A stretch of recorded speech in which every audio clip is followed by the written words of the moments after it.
Ako si naikilala sa katungkulan bilang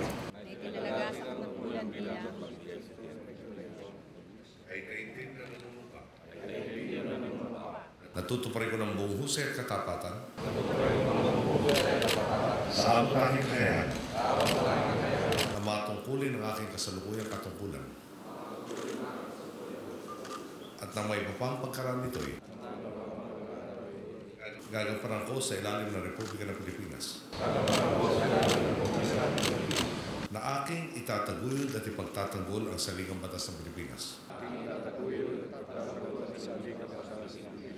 na tunay na mananalig at tatalima ako rito. Nasusundin ko mga batas, mga kausalan at mga dekretong pinaiiral na masadyang itinakdang may kapangyarihan ng Republika ng Pilipinas. At kusa akong babalikatin ang pananagutan ito nang wala namang pasubali o hanggang umiwas. Kasi nawa ko ng Diyos. We will now proceed with the photo opportunity with the President.